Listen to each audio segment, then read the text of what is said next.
بله چاو دما خوش عبارة خوش سلام رز و حرمت روجر تجيه ودي شوا كرجار امن هم بروانه وكن زان روجا بشمه برنامه زانات تیوی دست پیدا که لهر وها سشم و چارشم من مستم مندرس اینانچ پریودیک به نوچیا و بیاری روزانه هم بروانه جار جانا ازی و اگر تشتیگ از گرینگ دبینم برنامه از گرینگ دبینم نوچه گرینگ از دبینم ازی لگورا خواه دخوازم لهم بروابم و آنالیز بکم شیروه بکم چه دفکرم تشتیگ از سربانا کراناجی دبیجم همود به تمامی من گریده ده از نه بردفک کسی می یعنی دبیجی یا اوقات کسی پاره زوانه کسی از نه بردفک کسی می از لسر نابی خو وک از دکارم وک از دزانم وک فکرامن اما شاش اما راست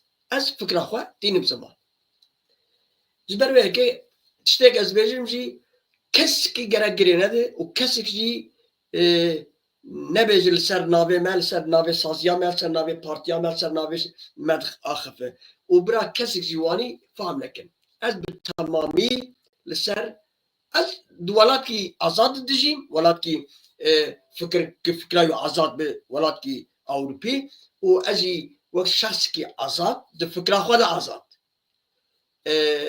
تشتیگ از دزانم و از دکارم و از دینم زمان یعنی باش خراب از وقت دینم زمان بروی هاوی از خوازم اب چیه اون دبینن سیاست مدار کرد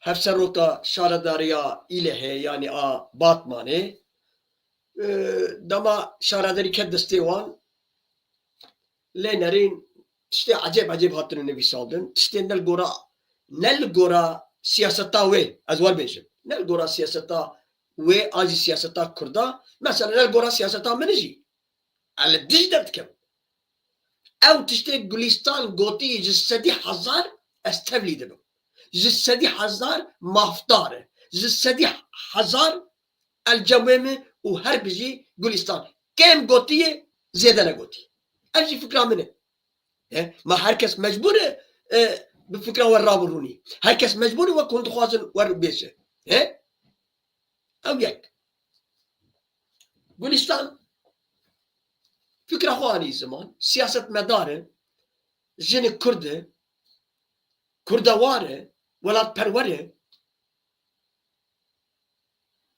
و اف ببخت حق زيب حرامزاده ده عربي ده حرامزاده بيچن اول كسر تويتر لسر سوشيال ميديا و ميدان جي والا ديتنه و دبه زراوان دبه زوراوان وكي كاريه سها ايريشي دبن سر لجنا كرد وكي كاريه سها وكي قري هوموسكسويلا وكي قدر زانا عز بيجم الجم فيجنا كردم بيجي گلستان هر بيجي گلستان دم بارتي وين رخنا دكن هنكي دو وين رخنا دكن هنكي دو سازيه دو وين رخنا دكن جمر لولويه جمر بابي سيرويه از وقت شخص ده فكرم وقت قدر زانا ده فكرم از لباق گلستان سورك چما از واني دبيجم واني تقهرم لسر سوشيال ميديا لسر تويتر قيامت راكرنه لدجي و جنا كرد تو منفعته وي تو برزوندي وي شخصي هي نا چما دك خير دبيجي اف هلوستا في تشتي شاشه زبونا نتوا كرد شاشه هبكي هنا كرد راس دبينن او جي فكره وانه از نابجم رخنا نكن هون كري تركانه هون دجمني قومي خونه هون وقت برخاك الماكا خوب كمان اوان كسي لسر تويتيرا ولسر سوشيال ميديا وقاسو بشخور بيجي ام كردر هون نكردر هون نابل كوچكي دفدري كردا هون نكردر هون خبروش ببخت وخاين باخلاقهم چه كردي اوان هون كردن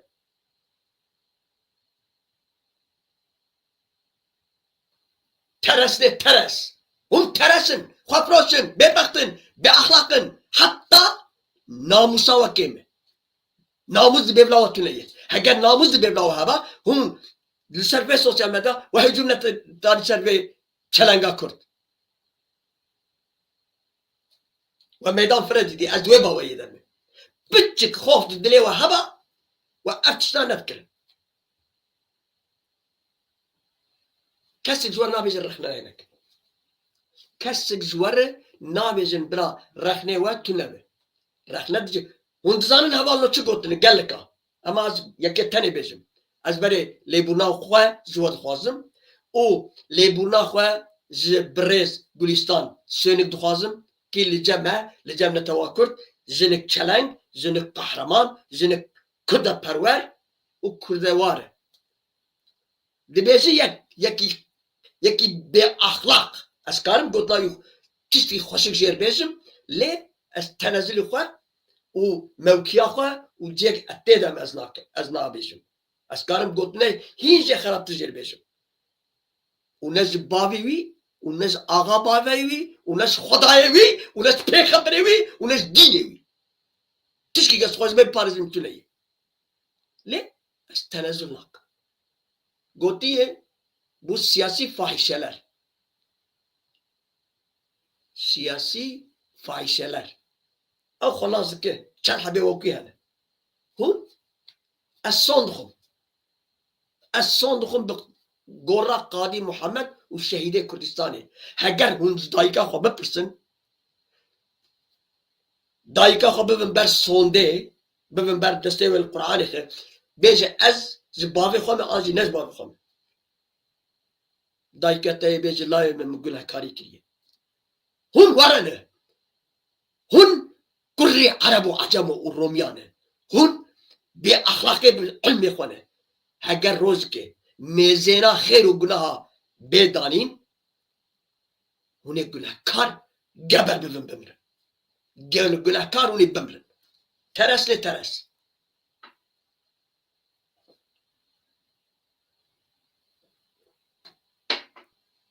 Ji min ferq nakin. Belkî hinek welatperwer jî mafê didin. Hinek welatperwer û partiya demê û nizam hinkî dijî belkî bêje ev gotina netîya xwe de bû gerek wayê ji min re loloyê. Ez ji sedî hezar tevlî Gülistan sönük dibim. Her bizî keça Kurd, her bizî jina Kurd. Çi malbat? Kîjan malbat? Malbata malê xwe kirine qeregeha Hizbullahê. An jî ew malbatê di camiya de camî bûyê qeregeha îşîtê. Kîjan malbat? Ez kîjan malbatê dixwazim hûn dizanin? Ew malbata netewperest. Ew malbata kurdewar. Ez wan malbata dixwazim. Ev Gülistan perwer Gülistan sönük jî ne li hember wan malbata ye. Ew zanin ji kîjan malbata re gotiye û kîjan malbat sûzdar e. Ne hewceyê hûn bikin zûr zûr wek gurê de bixwîn. Hûn çeqalin. Hûn wek berxegil maka xwe kevin. Hûn bê axlaqin, bê şerefin. Namus bor tuneyê. Dema Xwedê Teala namus payê kir, hûn man bêparin. Lê bawer bike. Bawer bike ev kêfa ji war namîne. Bawer bike ev pîkoliya ji war namîne. Bawer bike ev dewran û çerxa felekê wê bêguhertin. Çi heqê wehê mafê wê hûn xebera û bê siyasî fahîşe û nizam bê çi. Ez ê heta hûn ê qala wê bikin, qala jinê xwe bikin. Qala diyayê xwe bikin. Qala xwişkê xwe bikin. Qala jiyana xwe bikin. Qala rabin û rûşta xwe bikin. Qala xwe bikin. Hûn xwe bi xwe difiroşin. Hûn xwe difiroşin. Evî kesê xwe bifiroşin çi ye? Fahîşe ye. Wê çaxê hûn fahîşe ne. Ewan kesê ser tivî tîra gotî siyasî fahîşe dibêjin ya. Kî fahîşe ye? Kesê xwe difiroşi fahîşe ye. Kesê îxanetê dike fahîşe ye. Kesê bi neyar radbûr û nisî fahîşe. Hûn zanin mana fahîşe çi ye? Fahîşetiye çi ye? Ev e. Ew kesê xwe bifiroşe, ew kesê dijminê qewmê xwe be, ew kesê li dijî şoreşa xwe be, ew kesê li dijî berjewendê Kurda be, ew ya xwe difiroşe. Wedê xwe firoş dibe çi? Merev ji xwe firoşa re dibêje fahîşe. Bi gotinek de merev de orospî. بالتالي من ببخشين دوستي من هفالني من از رجع خو زود خوازم واللي بونا خوازم خوازم زجيني تاني رابجن وا زلام بشي فاحشة زلام هجر أخلاق بورها ونلقو سياسي فاحشة إن شاء الله وانا قلتني مدبهزن هجر ميرن هجر زالابن ويكو ورن همبر من وأمي بأخذ ممكن ولان ونسرفان تيك توك أو سرفان تويتر أو سرفان ببن قهرمان كلافيا sandalye gullisar udinin çar salip cilabe dibine kuremin. On kengi bunu nefis karu zanyaru uluslar sosyal medyada nefis adılar nefisin derhafı halk eder. Her bere namusa koy dese halk eder. Her bere az gotla hini aşk bağıfım. Hin aşk. Her namusa koy bin neyare kodar. Namusa koy bin nige neyare odayı.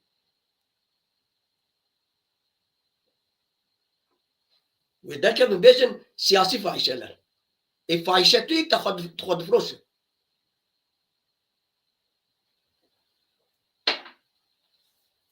تشكي تخوازم بيجم براك كسر من نبي قدر زال حركي باخلاق باخفه ها اتبع ايلو اتبع اخلاق جنا اخف نحو جيز باخلاق جي باخف او باخلاق اخف حد ديوانيه حق وانيه ما في وانيه زي سياسه مدار كرتر بيجم فاحشه وكذا خوجيناك چی گوتی baş kiriye. Kical famile, kical malbat. Aileymiş. Hangi aile? Satılık aile. Yani ben şimdi bir yere gideceğim, korkarım ağzında kötü laf çıkar. Narine'nin çocuklarının ailesi de aileydi. Anası babası da aileydi. Gördüklerimizin karşısında dehşete düştük. Ailedir işte. Hizbullah'ın karagahı. Hangi aileden bahsediyorsunuz siz? Ahlaksızlar.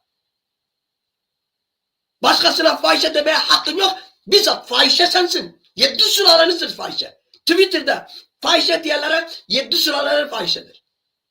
Ahlaksızlar. Meydanı o kadar boş bulmayınız. Bazen aslanlar yatar. Aslanı da uyandırmayınız. Pislikler.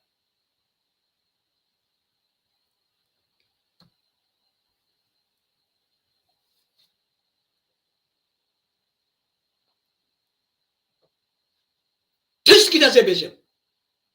Bankamız hamu velat perver abi. Dibi velat perver ki, havali ki ve, dost ki ve, şaştık gibi, em kesik cümle Xodayı. Ez qala Ameru, Muhammedu, Muhammed lakin ma varaş fa vak minute insan bu. Kesik cümle Xodayı. Dibik şaştık mi abi? Emci hesti u goştun. Emme bejin vela havali ki me şaştıkır. Ne deve mana ki hum behelin kulli homoseksüela eriş buken ser u linç buken. Eğer huani ci beten binin hum bukan divan suçlarım. Tişte Gülistan gotişi vak kadri zanası fikrim. Ne sen nave damev, ne sen nave cemev, ne sen nave zahru, ne sen nave zikumi. Lisan nave huansı fikrim.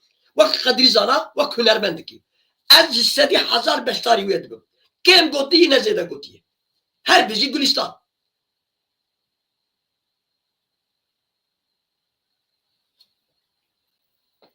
Adı emin. Rehne bikin. Eğer hun lave bave khane, eğer birastıcı hun kurda var bin, rehne bikin. Bira rehne vadiye khada be. Vakaribe bu gota Gülistan sönük.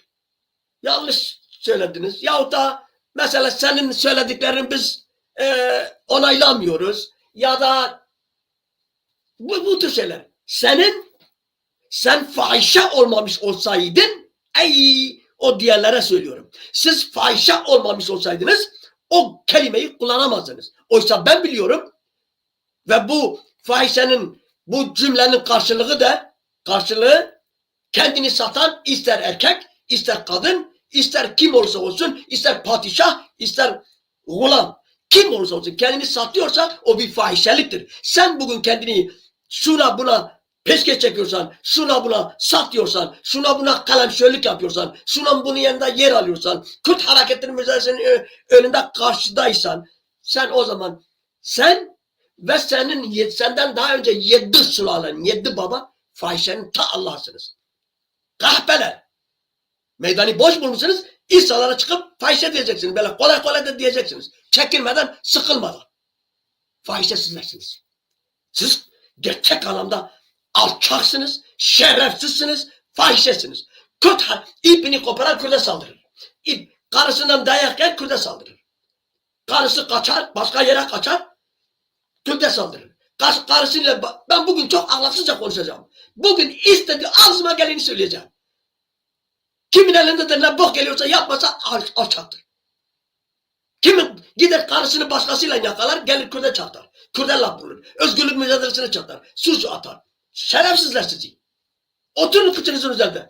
Ben bu Kürt hareketine de sesleniyorum. Bu kadar pısırık olmanın da hiçbir anlamı yok. Ya yeter ya.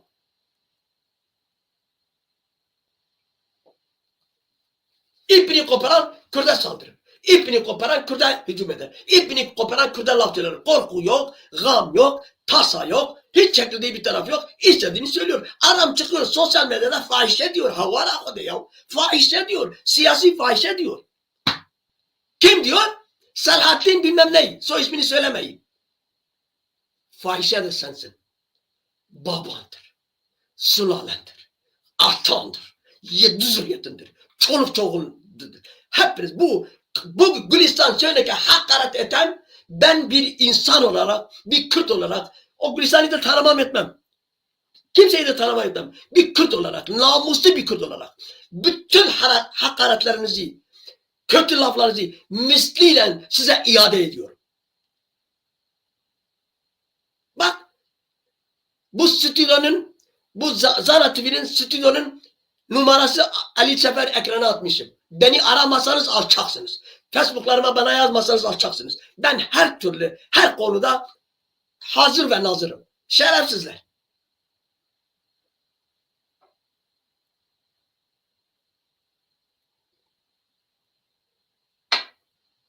Çok mu dürüstsün? Çok mu namuslusun? He? Alçak herif. Çok mu namuslusun? Cizre için yanmadın niye? Roboski için niye yanmadın? Onlarca Kürt karıları, Kürt kızları kayboldu. Van Gölü'ne attılar. Muzur çayına attılar. Dersim'in dağlarına attılar. Niye konuşmadınız namuslu davranmadınız? He? Aslında var ya, aslında siz namussuzların namuslususunuz.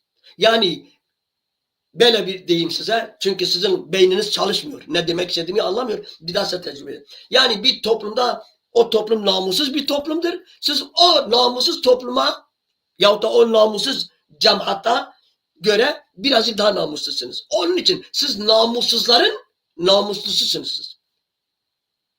Kime diyorum bunu? Twitter'da bu kadına Rezdar, Gülistan, Sönük'e hakaret eden kim ol? Babam da olsa ona söylüyorum. Allah da olsa ona söylüyorum. Ve Gülistan yerinde söylemiştir. Aile adı altında Kürtleri uyutup Kürtleri kandırıyordunuz. Aile adı altında, İslam adı altında, Alevilik adı altında, bilmem şu bu adı altında Kürtleri yemezler. Artık papaz pilav yemez. Geberseniz de, çatlatırsanız da bu yeni yüzyılında Kürdistan ve Kürt halkı maksadına, muradına eriyecektir.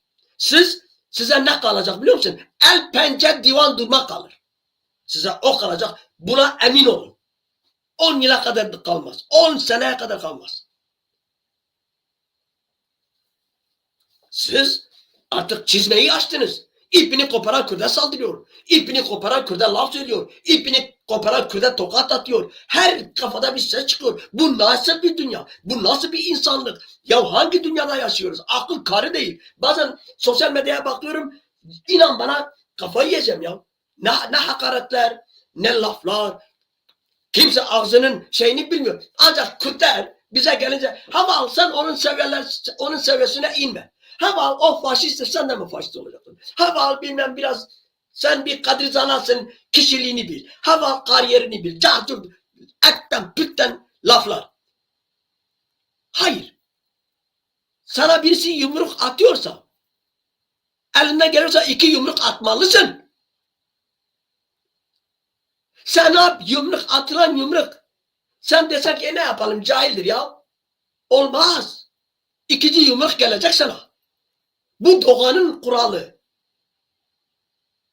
Cevap vermek zorunda. Vermesen pısırıksın. Vermesen yoksun. Vermesen hiçsin. Vermesen varlığın kabul edilemez. Kafaya koy. Demin söyledim, bir daha söyleyeyim. Bu Kürt hareketine söylüyorum. Sözde ben yurtseverim diyenlere söylüyorum. Sempatizanım diyenlere söylüyorum. Soroskerim diyenlere söylüyorum. Partiyim, sazıyım, şuyum, buyum diyenlere söylüyorum. Senin yoldaşın yanlışa düşebilir. Ki Gülistan Sönük bana göre yanlış değildir. Az yapmış. Keşke daha çok söyleseydi. Bana göre. Diyelim senin yandaşın yanlışa düştü. Bir laf söyledi. Çıktı dışarıya. Sen bak, sen onu desteklemek zorundasın. Ki linç edil. Ya sosyal medyada linç edilmiş, kimsenin çıkmıyor. Bu ne biçim ahlak? Ne biçim yurtseverliktir bu? Bak size bir şey söyleyeyim. 2 tane kardeş yalan söylüyor. Bir tanesi. Çok yalan söylüyor.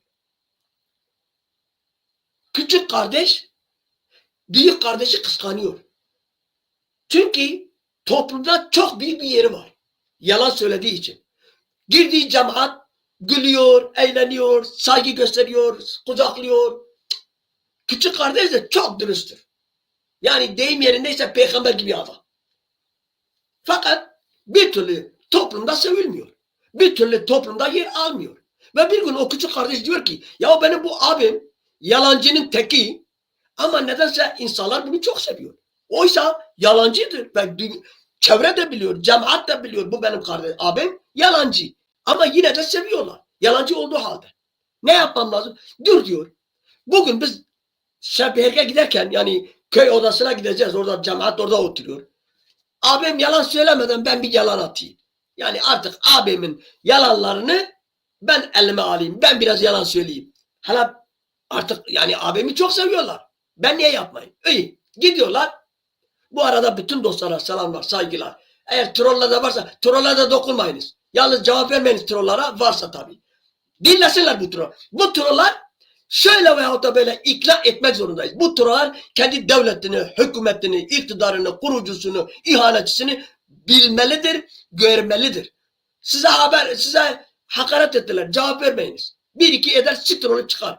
Bu trolleri biz böyle marjine etmemiz lazım. Bunları böyle fikirlerini çürütmemiz lazım. Bu trollerin de yanlış bir yolda olduğunu bilmeleri lazım. Küfürle değil, hakaretle değil, hakkaniyeti anlatacağız bu trolllara. Hakkaniyeti. 30 bin nüfuslu devletler var. Ey troll. Katar 180 bindir. Ey troll. Bosna, Alban bunları saymıyor. Neyse. Konuyu dağıtmayın. Ve diyor ki bu gece biz o topluma gittiğimiz zaman o cemaata, ben de yalan söyleyeyim. Gidiyor, oturuyorlar.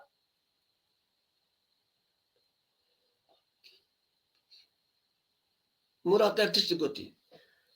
Murat Twitter'da bir sürü var. Bir sürü. İsimlerini de yazmıştım, gerekmiyor. Ama bir sürü var.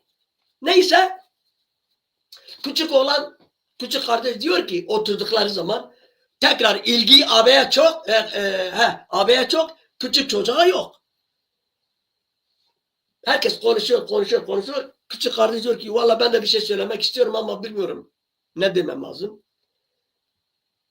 Söylesen de söyle. Ya diyor denge cevrike küçük al havada. Yani köpek yavrunun ne derler ona? İşte enik mi? Yukarıda havada sesi geliyordu. Millet demiş vav mal ne keto. Ma cevrik karı mı fırlav? Cevrik gibi küçük yayınlı karı mı meşi? Ev çava dere raf siktir biz verer. Çocuk rezil kepaze oldu. Abisi ona acıdı. Abisi dedi hala durun. Hey ne olur size? Bir durun. Duruyorlar herkes. Abisi diyor ki olamaz mı? O köpek yavrusu bir kartal, bir şahin tarafından alıp uçmuştur, havalanmıştır. Olamaz mı? Niye siz benim kardeşimi bu kadar saldırıya maruz bıraktınız? Niye bu kadar kardeşime saldırıyorsunuz? Öyle deyince cemaat demiş vallahi ne haklısın. özür diliyorlar. Herkes onun kardeşinde. Lafı nereye getiriyorum? Şuraya getiriyorum. Benim yoldaşım yanlış da yapsa, yanlışa düşse bilmeyerek ki Gülistan için söylemiyorum. Gülistan %1 milyon haklıdır ve yanındayım. Hak veriyorum. O ayrı bir yerde. O ayrı bir köşede koyuyorum. Başkasını o yoldaş haksız da olsa hiçbir zaman ben onu linç etmeye maruz bırakmam. Bu ahlaki değildir. Kadir Zala bir kere yanlış yaptı. Hadi. Şu anda ekrandayım. Canlı yayındayım. Ağzında bir laf çıktı. Siz beni linç etmeye mi çalışırsınız? Şaştı yaptım ya. Yanlış yaptım. Onun için burada da yanlışlık görüyor. Yanlışlık. Sus pus. Susmak onaylamak demektir. O ne kadar hakaret ettiyse onun 3 misli insanlar çıkıp onları susturmalıydı. Dem Partisi çıkıp bilmiyorum açıklama yaptım yapmadı bilmiyorum. Desteklemeli. Tekrar söylüyorum hangi aileden bahsediyor? Ne ailesi? Kürdistan'da aile mi bıraktılar? Ailelerin yarısı eroimancı maddeci olmuşlar. Diyarbakır o kutsal kenti madde kenti yapmışlar. Esrar eroin kenti yapmışlar. Fuhuş kentini çevirmişler. Onu niye görmüyorlar? O alçaklar. Gülistan'a saldıranlar, linç etmeye çalışanlar Diyarbakır'ı niye görmüyorlar? Alçaklar görün işte. Kürt müsün sen? Senin gibi Kürt olmaz mı? Sen satılıksın oğlum. İşte fahişelik oradan çıkıyor. Satılık bir insan ister adam, ister kadın, ister çoluk, ister yaşlı fark etmiyor. Satılan bir şeye fahişe denir. Eğer sen satılıyorsan kalemiyle, mantığıyla, aklıyla, bedeniyle, fiziğiyle satılıyorsan sen fahişenin Allah'ısın sen. Fahişenin darıskasın. Sen tavşan isen, taziysen tavşanı kime gösteriyorsun? Dinime küfür eden Müslüman olsam misali. Birinci kendinden başla. Bir fahişelik varsa o sensin sen. Sen. Twitter'dakiler, sosyal medyadakiler, yazarlar çizerler. Sizsiniz siz.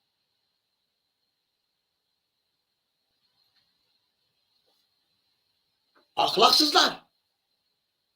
Üstelik o kadın kim?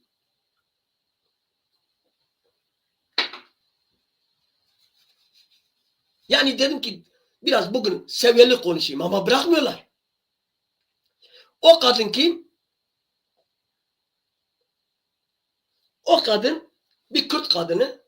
Dolayısıyla güzel bir siyasi yürüten bir yurtsever. Kendi halkı için çabalayan, kendi halkı için bilmem kendini feda eden kalleşçe, adice, şerefsizce onun mevkisine, belediyesine kavum atan bir sistemin karşıtı. Sistemin karşıtı. Sen kalkıyorsun ve onu da Kürtlük adına yapıyorsun. Ve o kadına saldırıyorsun. Nerede sende ahlak? Nerede sende şeref? Bir kere şereften ey ahali Twitter'daki, sosyal medyadaki, daha doğrusu özgürlük mücadelesine karşı olan her kim varsa hepsine söylüyorum. Sözüm hepsine. Ağa babalarına hepsine. Bir kere namustan, şereften, ahlaktan, dürüstlükten, mertlikten, insanlıktan bahseden en son kişilersiniz siz alçaklar. Haddinize mi düşmüşsünüz? He? Git önce evin önündeki pisliğini temizle. Bundan sonra öyle birileri de çıkıp da Kürt birliği. Ya nasıl bu iş ya? Bu alçakları nasıl temizlemek lazım? Bu şerefsiz. Bir de Kürtlük adına bir doza şehit abi. Bu kabristana şehit sondukum. MHP dese ben tenezzül edip cevap bile vermem. MHP bu kelimeyi kullanmış olsaydı cevap vermezdim. Etmez. MHP'nin dememesi benim tuhafıma giderdi. MHP'nin dememesi benim tuhafıma gider. AKP'nin dememesi benim tuhafıma gider. Fakat diyen sözde Kürt olunca keçileri kaçırıyorum. Kan beynime fışkırıyor. Ama demin söyledim, programın başına söyledim, tekrar söylüyorum. bir ricada bulunacağım. O trollarda, o hainlerde, o sattılık Kürtlerde, sözüm ona Kürt geçinenlere bir tek ricam var. Rica ediyorum. Bir kadrizan olarak. Ananız sağ ise, var ise, sağ ise gidin alın bir tane, siz çok dine de inanıyorsunuz ya, o bir tane 1500 sene öncelik kofti demek müzisyen diliyle çürümüşlük demektir. Kofti demek müzisyen diliyle yaramazlık demektir. Çürümüş, işte işe yaramaz. O 1500 senelik o kofti düşüncenin peşine hala yürüyen de varsa alın bir tane onlar, o kitapçık alın. Anneniz de sağ ise de ki anne bu Kur'an'a el bas. Ben babamdan mıyım, babamdan değil mi? Eğer sen Kur'ansız söylesen, anne de inançlı ya. Kur'an de ki yok oğlum, yok yok. Allah bilir oğlum, ayıptır bunları söyleme. Seni geçiştirir. Ama Kur'an'la beraber gidersen, annene Kur'an'a el bastırırsan, ben de yemin ederim. Bütün kutsal değerlerime yemin ederim. Ananız size diyecek ki oğlum bir günah işledim. Anneniz size diyecek ki evladım bir günah işledim. Yani sen piçsin. Bu kadar size ağır konuşuyorum. Adam olun, insan olun. Bir daha Kürt değerlerine dil uzatmayacaksınız. Kürt sen Kürtlüğünü bil. Otur. Kime hizmet yapırsan o senin problemindir. Namusunu kime peşke çekiyorsan o senin sorunundur. Beni ilgilenmiyor. Zaten ben seni defterden silmişim. Seni Kürt dosyasından silmişim. Seni Kürt olarak kabul etmiyorum. Seni ve binlercesini. Seni ve başvurdaki birkaç tane adileri. Başvur diyorum her zaman. Yılanın başı onlardı da onun için başvur 2'den bir söylüyorum. Anlatabiliyor muyum? Oturun kıçınızın üzerine. Ya siz Kürt'e saldırmakla zevk mudur arıyorsunuz ya? Niye bu kadar saldırgan, niye? Neden? Sen bu kadar kahramansın, yüreklisin, saldırgan. Ya Arap'a saldır, Türk'e saldır, Fars'a saldır, Kürtleri yok edenlere saldır, Kürt'ü parça parça edenlere saldır, Kürt kadının karnındaki süngüyle bebeği çıkarana saldır, alçak herif. Kürt'e saldırmak kolaydır. Kürt'ün sahibi yok. Devleti de yok. Kürt'ü muhafaza edecek kimsesi de yok. Gelen vuruyor, giden vuruyor. Daha de baba. Ben böyle Allah'ın da adaleti, bilmem neyi ilahi adalet denilen diyenin de. Ya işte böyle.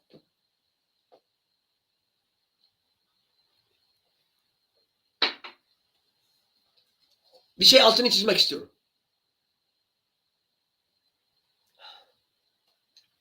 Kürtler bizim kardeşimizdir diyenlere sesleniyorum. Önce insanca söylemek istiyorum. Çok mütevazice söylemek istiyorum. Ne olursunuz biraz dürüst olun. Ne olursunuz eğer helal süt emmiş iseniz o kelimeyi kullanmayın. Kime söylüyorum? Türklere söylüyorum. Asas gerçek özlü Türk de yoktur.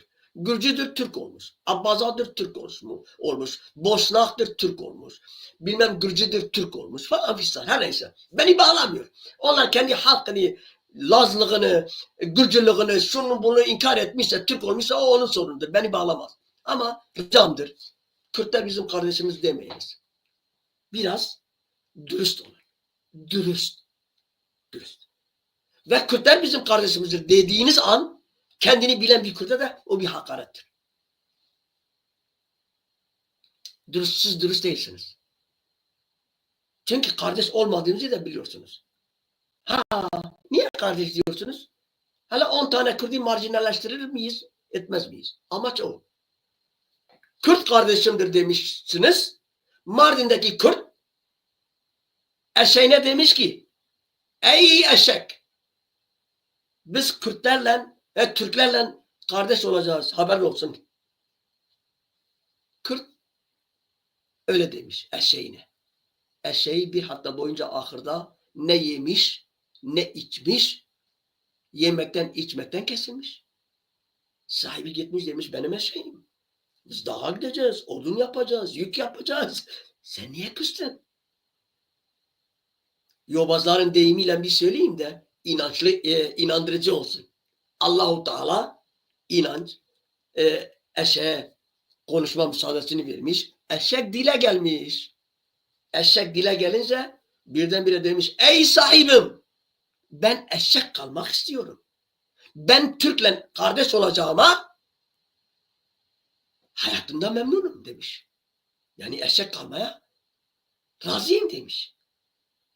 Bunu da nacizane Türk kardeşime söylüyorum. Kardeş diyorlar ya. Türk kardeşler, biz halimizde memnunuz kardeşim. Biz Kürt kalalım. Sağ ol, istemeyiz. Kalsın, kardeşleriniz kalsın. Kardeşleriniz batsın lan. Ne kardeşi? Terbiyesizlik yapıyorsunuz siz. Ahlaksızlık yapıyorsunuz. Ben ahlaksız mıyım? Kafasız mıyım? Benim deli, manyak bir tarafım var mı? İnsan katiline kardeş olur mu? İnsan anasının, bacısının, teyzesinin namusunun tecavüzüyle kardeş olur mu? Ahlaksızlar. O sizden geçerli olabilir. Kürtler için geçerli değildir. Asla. Terbiyeli olun, saygılı olun. Bu millete, bu hakka da kardeşim, Kürt kardeşim deme. Senin kardeşin Savcı Sayan'dır. Senin kardeşin Mehmet Mediner'dir. Miroğlu'dur. Sararoğlu'dur. Ne zıkkımın oğluysa ne şerefsizin oğluysa beni bağlamıyor. Onlar senin kardeşindir. Onlar sana yeterlidir. Bana kardeş deme. Bana kardeş diyeceğine dürüstçe, mertçe ve mert bir düşmanım olsun. Buna eyvallah. Siz alçaklık yapıyorsunuz. Kardeş, siz bu kardeş safsafatısını da ortada kaldırın. Ortada kaldırın. Çünkü asla Kürt'ün eşeği kardeş olmak istememiş. Bir daha o fıkrayı anlatayım. Kadri Zana'dan bir fıkra. Anlatayım size.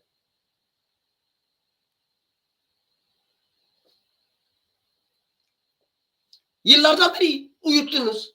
100 seneden beri kardeş safsafatçılığı uyuttunuz. Yeter artık ya. Yeter. Öldürdünüz, talan ettiniz, sürgün ettiniz, asimle ettiniz. Her türlü pislik yaptınız bu Kürt'ün başına. Kürt daha kabul etmiyor. Hala kardeş diyorsanız yutmaz. Yutmaz.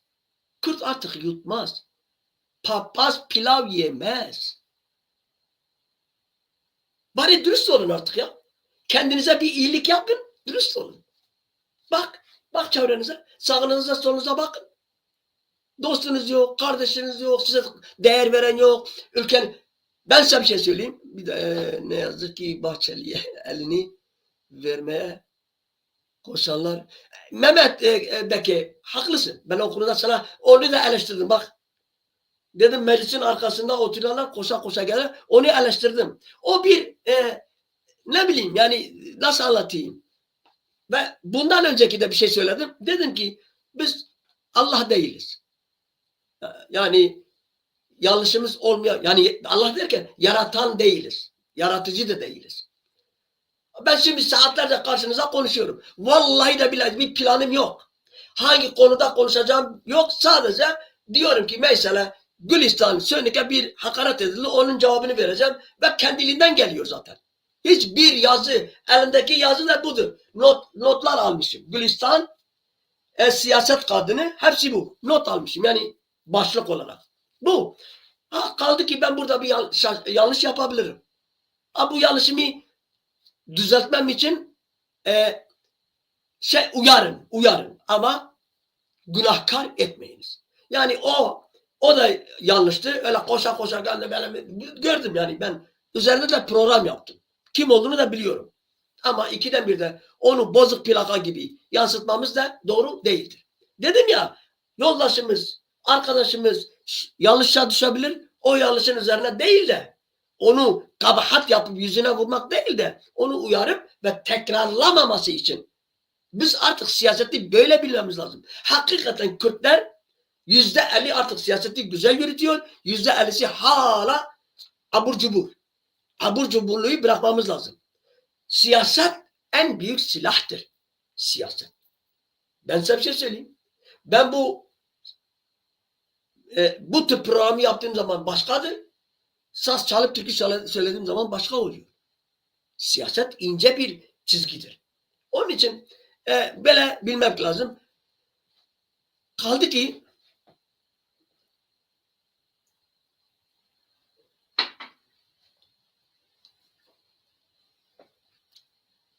Vakıflar Türk Bankası.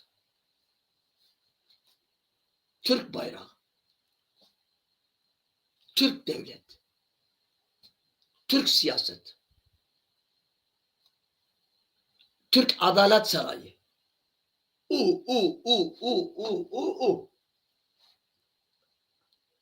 Her şeyin başına Türk yazılıyorsa o benim değildir.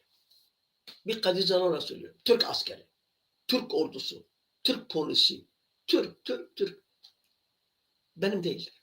Asla da benim olamaz. Saygı da duymam. Bedduadan başka da bir şey bilmem. Beddua bilirim. Niye? Sebep? Kemala sılav reza hürmet. Onun hammum serçavar adını. Yekko sılav reza hürmet. Benim değil de ondan. Nasıl senin değil? Şimdi birileri sanki duyar gibiyim. Nasıl senin değil?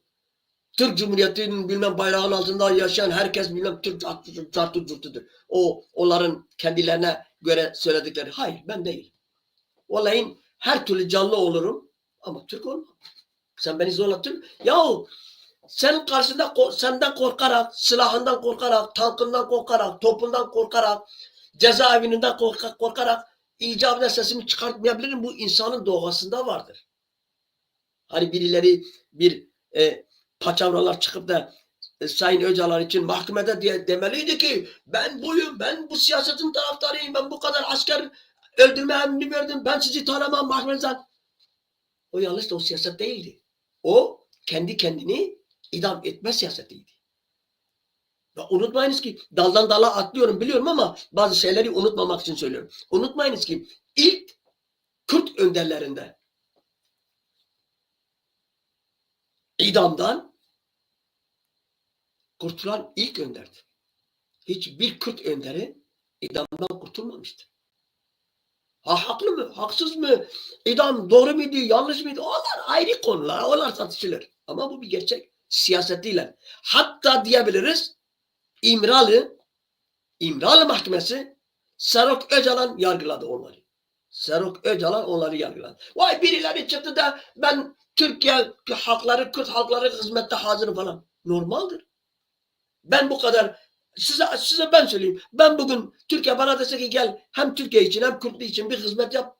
Kendi halkıma ne yapmayayım ya? Ben gider yaparım. Şimdi bu bir eksiklik midir?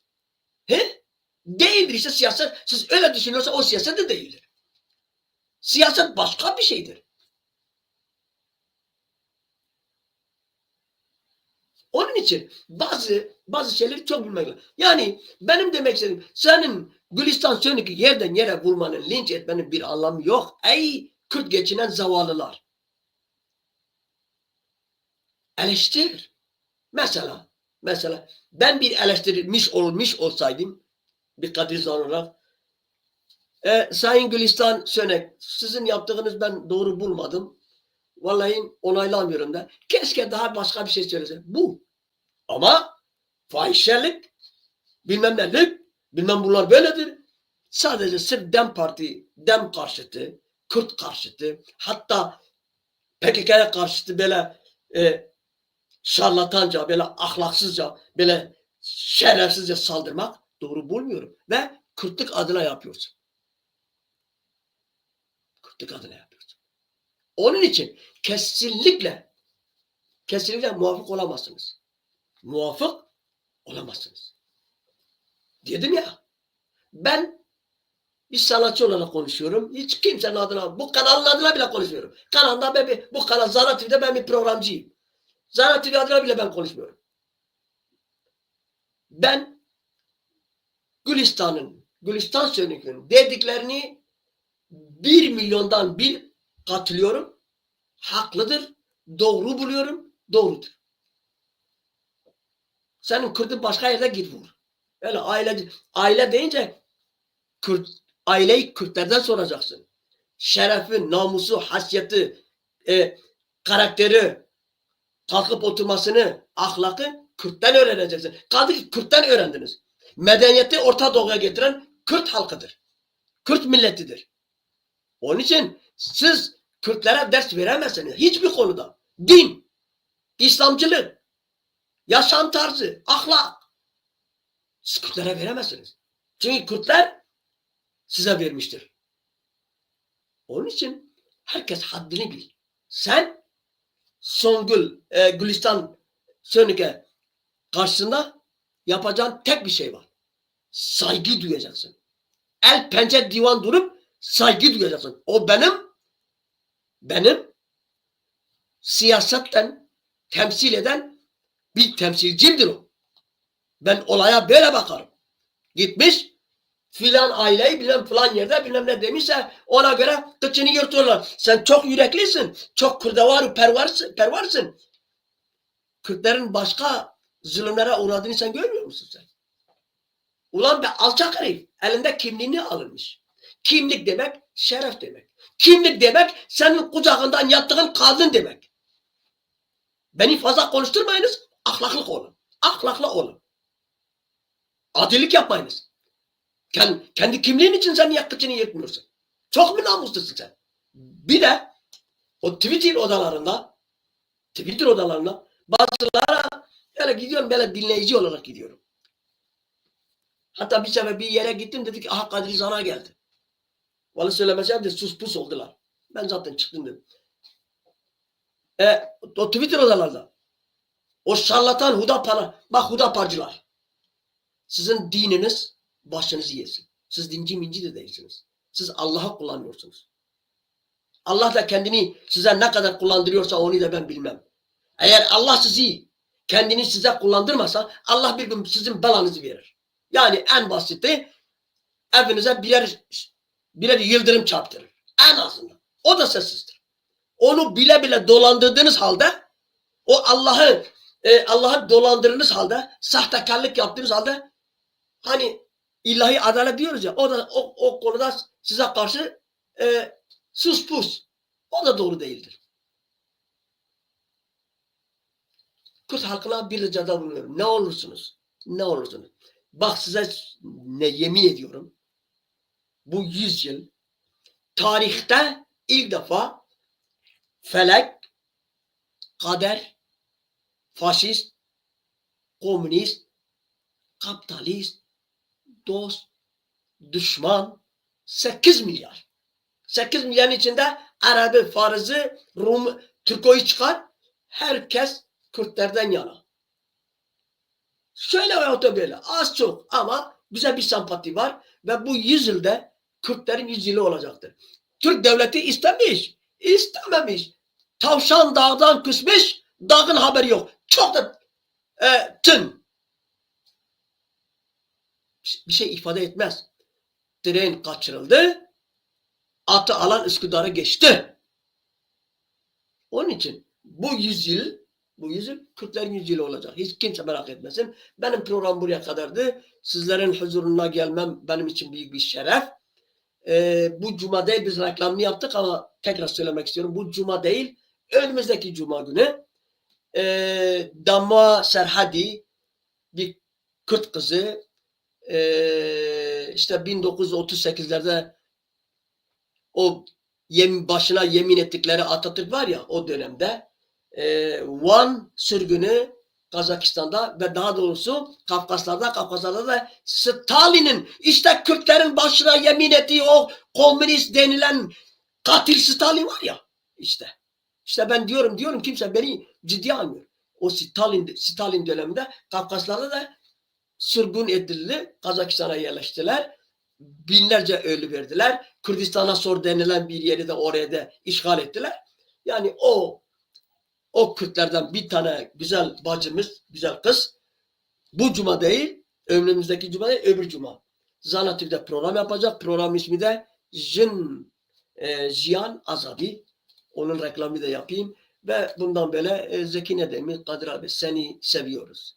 Bilinçli sana olan sevgimizi Türkçe yazıyorum. Teşekkür ederim. Zeki biliyorum. Ben de sizin sevginize layık olmaya çalışıyorum. Yani günün birinde bir yerde Kadir Zana denince beni savunduğunuz zaman sizi haklı çıkartmaya çalışıyorum. Sizin hizmetkarınızım. Kürt halkının hizmetkarıyım. Dürüst Kürt halkının hizmetkarıyım. Bunu kimseden saklamıyorum, gizlemiyorum. Yurtsever olmayan Kürt gözümün önünde geberse of yazıktır desem namerdim. namerdim diyorum. Hani yani herkes DEM Partisili olmak zorunda da değil. PKK'lı olmak zorunda değildir. Yurtsever deyince Kürt yurtsever. Çünkü bir toprak, bir ülke, bir Kürdistan kalıcıdır. İnsanlar doğar, büyür ve ölürler. Onun için Kırgızistan bugün var yani ölür. Ama Kürdistan durur. Onun için yurtsever olan her kim olursa tabii ki benim gönlümde yatan aslan o ayrı bir olay. Ama kimseye demiyorum ben bu aslanı takdir ediyorum sen de takdir et. Hayır. Yurtsever ol, dürüst ol, yüreğin Kürdistan için çarpılsın. O benim için yeterlidir. Saygı duyuyorum herkese. Selamlar, saygılar. İnşallah sizi mahcup etmemişimdir. Hoşça kalın. Kendinize iyi bakın.